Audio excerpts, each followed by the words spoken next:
विश्वास वो शक्ति है जिससे उजड़ी हुई दुनिया में भी प्रकाश किया जा सकता है। नमस्कार, स्वागत है आप लोगों का हिंदी साहित्य विवेचना में।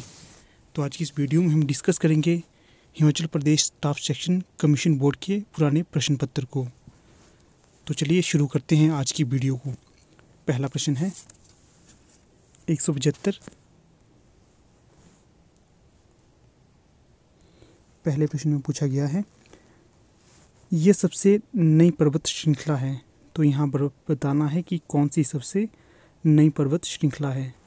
तो इसका सही जवाब होगा हिमालय, विकल्प डी। अगला है 176। प्रश्न है क्षेत्रफल के अनुसार डैश भारत का सबसे बड़ा राज्य है। तो जो यहाँ पर सही जवाब होगा वो होगा सी, अर्थात राजस्थान। अगला प्रश्न है 177। दुलहस्ती जल शक्ति परियोजना कहाँ पर स्थित है। तो दुलहस्ती जल शक्ति परियोजना स्थित है आपकी जम्मू एंड कश्मीर में, विकल्प नंबर डी। अगला प्रश्न है 178। जेट स्ट्रीम है एक। तो बताना है जेट स्ट्रीम क्या है। तो इसका सही जवाब होगा विकल्प डी, ऊपरी हवा वेस्टरलाइस, विकल्प डी सही जवाब होगा। अगला प्रश्न है 179। प्रश्न है भारत के नेपोलियन के रूप में कौन सा शासक प्रसिद्ध था। तो ये था विकल्प डी, समुद्रगुप्त। अगला प्रश्न है 180। भारतीय राष्ट्रवाद के पिता के रूप में वर्णित हैं। तो ये हैं विकल्प ए, अर्थात राजा राममोहन राय। अगला प्रश्न है 181। 181 में पूछा गया है वास्को डी गामा जिसने भारत आने का नया समुद्री मार्ग खोजा किस देश का निवासी था। तो इसका सही जवाब होगा विकल्प डी, अर्थात पुर्तगाल का। अगला प्रश्न है 182। फतेहपुर सीकरी किसने बनवाया था।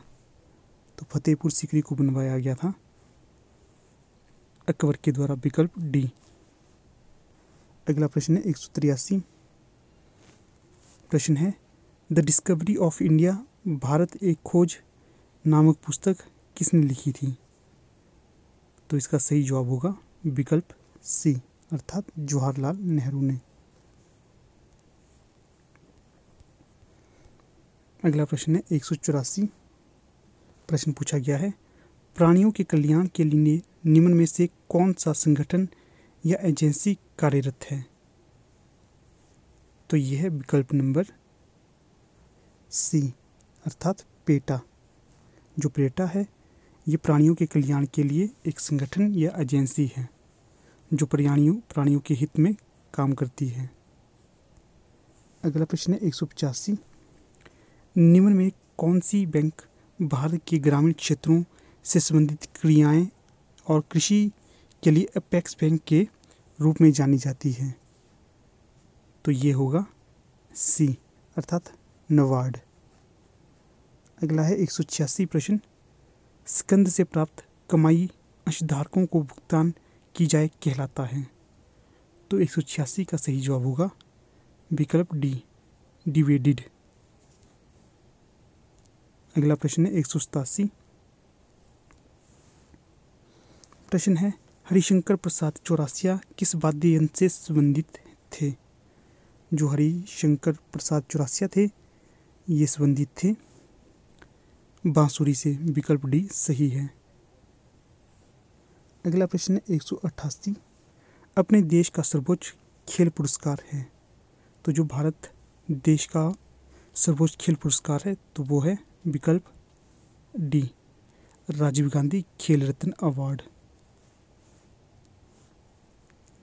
अगला प्रश्न है 189। तो प्रश्न में पूछा है बाहट करेंसी मुद्रा है। तो ये बतानी है जो बाहट करेंसी है किस देश की मुद्रा है। तो ये है थाईलैंड की, विकल्प बी। 190। भारतीय संविधान में आपातकाल के दौरान मूलभूत अधिकारों का स्थगन का विचार लिया गया है? तो ये बताना है किस देश से लिया गया है ये विचार। तो ये लिया गया है विकल्प बी से, अर्थात जर्मनी से। बी सही जवाब होगा। हाँ दोस्तों, यहाँ पर मैं आपको बता दूँ, जो जितने भी प्रश्न होते हैं इसके उत्तर ऑफिशियल आंसर की से ही लिए गए होते हैं। तो अगला प्रश्न देखते हैं। अगला प्रश्न है 191। तो प्रश्न है, निम्न में से किसके पास राष्ट्रीय आपातकाल तथा वित्तीय आपातकाल घोषित करने की शक्ति निहित होती है? तो जो इसका सही जवाब होगा वो होगा विकल्प ए, अर्थात भारत के राष्ट्रपति के पास। ए बिल्कुल सही जवाब है। अगला प्रश्न है, तो यहाँ पर जो सही प्रश्न पूछा गया है, तो प्रश्न है, ये प्रश्न डिलीट है, 141 से प्रश्न शुरू हैं। तो 141 प्रश्न है, अजंता गुफाओं की चित्रकारी किसकी कहानी को चित्रित करती है? तो जो यहाँ पर सही जवाब होगा तो वो होगा जातकों की कहानी को, विकल्प ए। अगला प्रश्न है 142।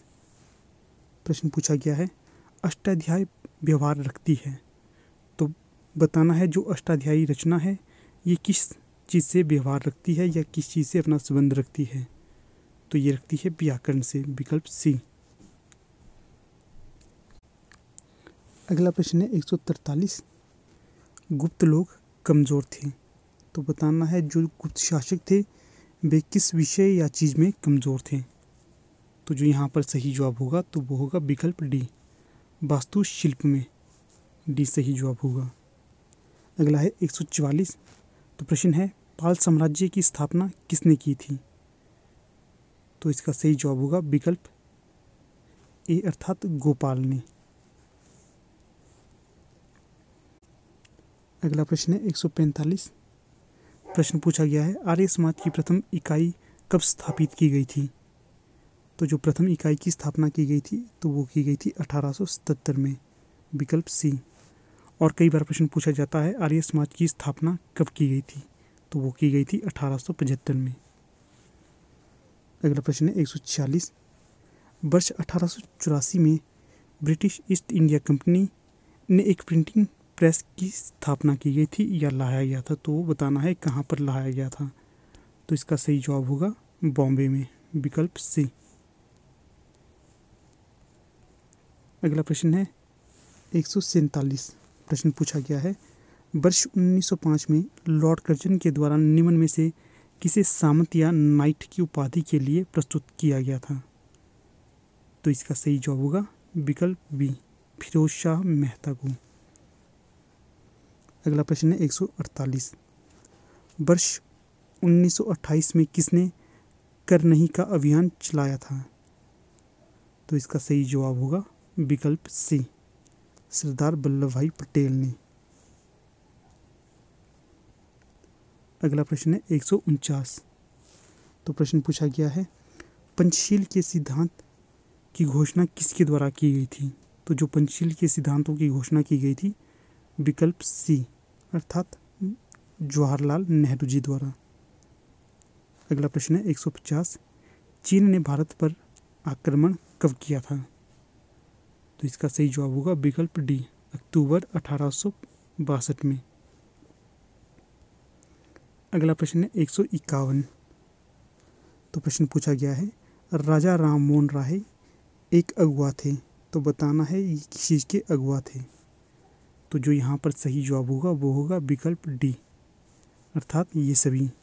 तो इसमें है पत्रकारिता, राजनीतिक सुधारण में और जन आंदोलन में, ये सभी सही होंगे।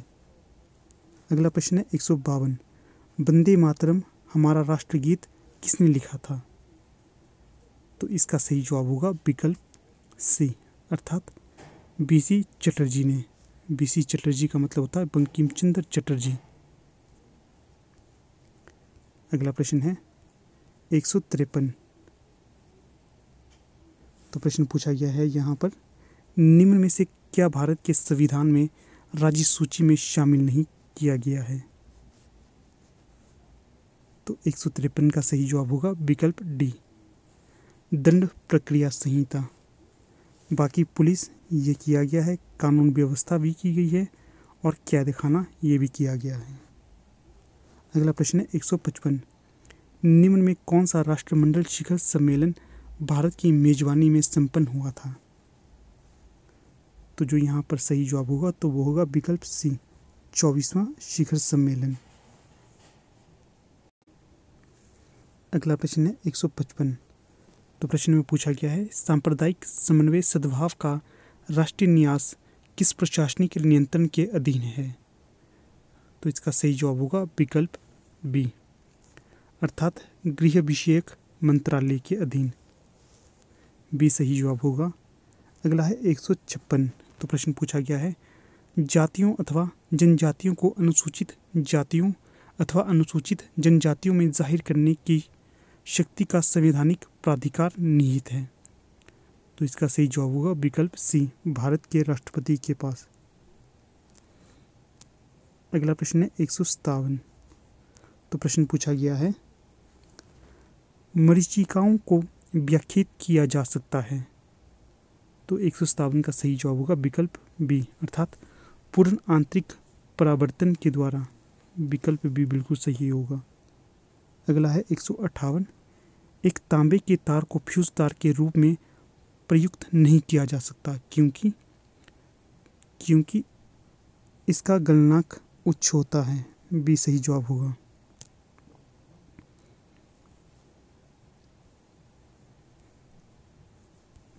अगला प्रश्न है 159, तो प्रश्न में पूछा गया है तारों में भीषण विस्फोट कहलाता है? तो ये कहलाता है सुपरनोवा, विकल्प डी। अगला प्रश्न है 160, कैसे टेप लेपित होता है? तो ये होता है लौह ऑक्साइड से, विकल्प ए। अगला प्रश्न है 161, तो प्रश्न में पूछा गया है गोबर गैस के उत्पादन में होता है? तो ये होता है किण्वन, विकल्प ए। अगला प्रश्न है 162, तो प्रश्न में पूछा गया है कार्डियोग्राफ का उपयोग निम्न का पता लगाने के लिए किया जाता है? तो ये किया जाता है हृदय की गति को जानने के लिए, विकल्प सी। अगला प्रश्न है 163, समुद्री अपतरण का एक महत्वपूर्ण स्रोत है? तो ये है आयोडीन का, विकल्प डी। अगला प्रश्न है 164, प्रश्न है निम्न में से कौन सा क्षेत्र संरचनात्मक दृष्टि से सबसे स्थायी क्षेत्र है? तो 164 का सही जवाब होगा विकल्प बी, दक्षिण पठार। अगला प्रश्न है 165, तो प्रश्न पूछा गया है गुरु शिखर किसकी उच्चतम चोटी है? तो ये है अरावली पर्वतमाला की, विकल्प सी सही जवाब है। अगला प्रश्न है 166, निम्न कौन सी मृदा सर्वाधिक उपजाऊ है? तो सर्वाधिक उपजाऊ मृदा होती है विकल्प बी, अर्थात जलोढ़ मृदा। 166 का बी सही जवाब है।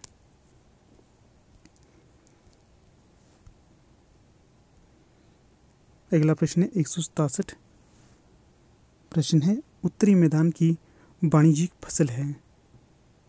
तो 167 का सही जवाब होगा डी, गन्ना। अगला प्रश्न है 168, एस्बेस्टस के द्वारा जनित बीमारी है? तो एस्बेस्टस से जनित बीमारी है फेफड़े का कैंसर, विकल्प बी। अगला प्रश्न है 169, तो प्रश्न पूछा गया है अपना खेत अपना काम मनरेगा के अंतर्गत एक नई योजना किस राज्य में आरंभ की गई है? तो ये की गई है राजस्थान में। तो ये योजना है अपना खेत अपना काम, ये योजना शुरू की गई है राजस्थान में। अगला प्रश्न है 170, मध्याह्न भोजन या मिड डे मील योजना संबंधित नहीं है? तो बताना है कि मिड डे मील योजना किससे संबंधित नहीं है। तो इसका सही जवाब होगा भोजन के अधिकार से। और जो संबंधित है तो वे हैं बालाहार से, दूसरा है सामाजिक समानता से, तीसरा है शैक्षणिक उन्नति से। अगला प्रश्न है 171। तो प्रश्न पूछा गया है सम्मिलित वृद्धि जैसे कि ये 11वीं पंचवर्षीय योजना में घोषित की गई है, निम्न में से किसको शामिल नहीं किया गया है। तो जो यहाँ पर सही जवाब होगा तो वो होगा विकल्प बी, पूंजी बाजार की मजबूती। अगला प्रश्न है 172। भारतीय स्टेट बैंक को पूर्व में क्या कहा जाता था। तो ये कहा जाता था इंपीरियल बैंक ऑफ इंडिया। विकल्प डी सही होगा। तो ठीक है, यहाँ पर हमारे वीडियो का समापन हो जाता है। जल्दी आपसे मुलाकात होगी एक नई वीडियो के साथ। तब तक के लिए धन्यवाद।